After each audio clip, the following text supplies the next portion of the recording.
Hello hello जी, अस्सलाम वालेकुम। कैसे हैं आप सब? उम्मीद करती हूँ सब ठीक होंगे, खैर आफियत से होंगे। मैं भी एकदम ठीक हूँ।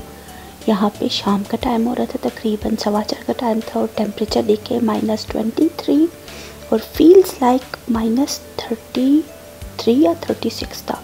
और रात तक तो टेम्परेचर और भी गिरना था, -25 -26 और -40 तक शायद चले जाना था। इतना ठंडा हो रहा था कि फील्स लाइक कि इतनी ठंड लग रही थी। खैर अब इन दिनों में फिर से ठंड बढ़ गई है, बर्फ़बारी हो रही है। तो चलिए व्लॉग का आगाज़ सुबह के टाइम से ही करते हैं। सुबह को नाश्ता करने के फ़ौरन बाद ही मैंने तैयारी शुरू कर दी थी। खैर से 3 शाबान का दिन था तो हमने सोचा चलो कुछ अच्छा सा खाना बना लेते हैं, मीठा बना लेते हैं।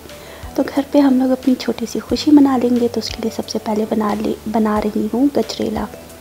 राइस को मैंने सोख करके रख दिया था, फिर थोड़ा बॉईल कर लिया, उसके बाद ग्राइंड करके रख दिया था। दूध ले लिया मैंने तकरीबन ½ kg, उसमें मैंने राइस डाल दिया, उसको अच्छी तरह मिक्स कर लिया। उसके बाद इलायची पाउडर डाल दिया, शक्कर अपने हिसाब से डाल दूँगी।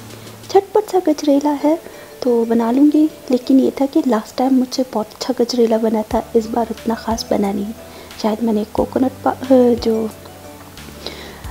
ड्राई कोकोनट होता है वो ज़्यादा डाल दिया था, जो खोपरे की गिरी बोलते हैं वो ज़्यादा डाली थी, इस वजह से इसका टेस्ट थोड़ा चेंज हो गया।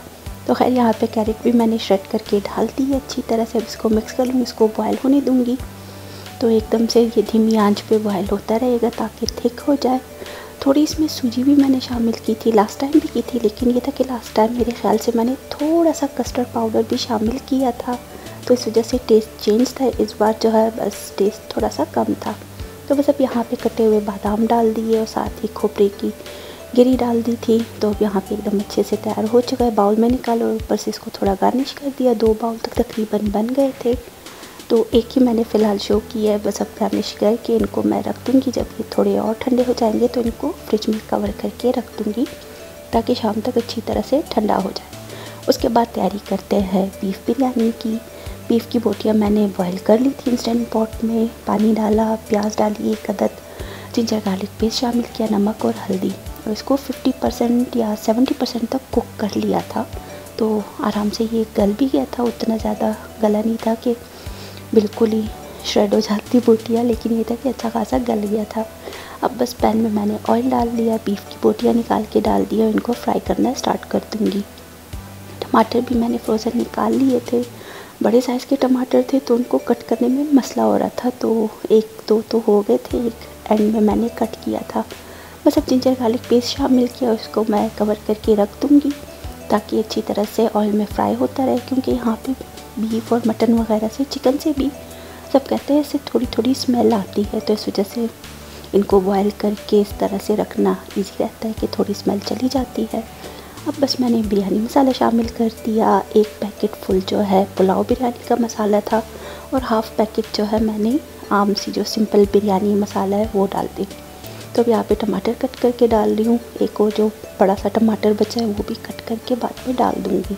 तो यहाँ पे फ्राइड अनियंस भी शामिल कर दिए, इसको अच्छी तरह से मिक्स किया और थोड़ी देर के लिए और कवर करके रख दिया था ताकि टमाटर भी अपना पानी छोड़ दे और बीफ जो है गलना शुरू हो जाए।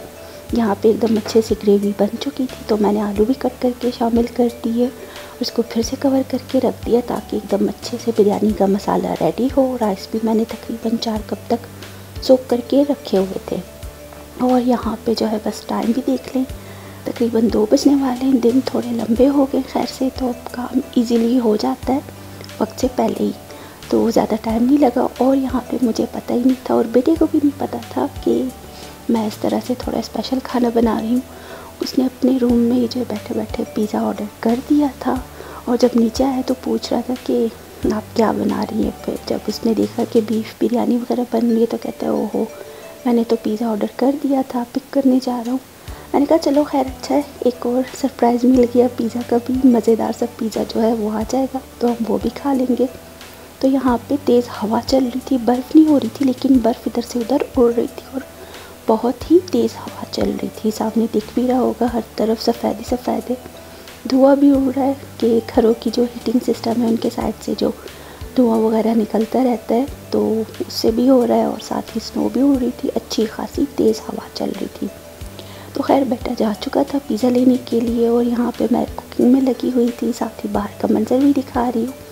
और मैंने कैंडल भी ऑन कर ली थी क्योंकि ऊपर जब मैं गई थी बेडरूम समेटने तो बीफ बॉयल होने की इतनी स्मेल आ रही थी। मैंने कहा भाई वाकई में ये कैंडल्स ज़िंदगी बचाने वाला काम करती है, वरना किचन में खड़े हो कि मुझे तो अंदाज़ा नहीं होता स्मेल का। बाहर जो दूसरे घर से जो लोग आते हैं या फिर घर वाले जो ऊपर नीचे चलते फिरते हैं उनको स्मेल ज़्यादा आती है। खैर देख ले यहाँ पे पिज़्ज़ा भी आ गया, गार्लिक ब्रेड भी है, तो इनको भी साइड पे रख दिया। बेटे ने अपने लिए निकाल लिया था कि उसने नाश्ता नहीं किया था, तो वो अपने लिए लेके चला गया रूम में कि वो खा लेगा।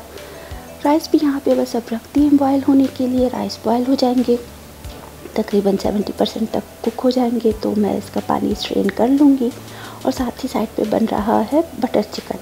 बटर चिकन की रेसिपी बहुत इजी है और कई बार शेयर की है, तो रेसिपी नहीं ले रही, बस बीफ बिरयानी बना रही हूँ। यहाँ पे राइस भी बॉयल हो चुके हैं, उनको स्ट्रेन कर लिया। अब बस फ्राइड अनियंस थोड़े ऊपर से डाले, बॉयल की हुई राइस ऊपर से डाल दी, फूड कलर डाल दिया और 1 चम्मच जो है देसी घी भी इसमें शामिल कर दूँगी। उसके बाद इसको कवर करके दम पे रख दूँगी।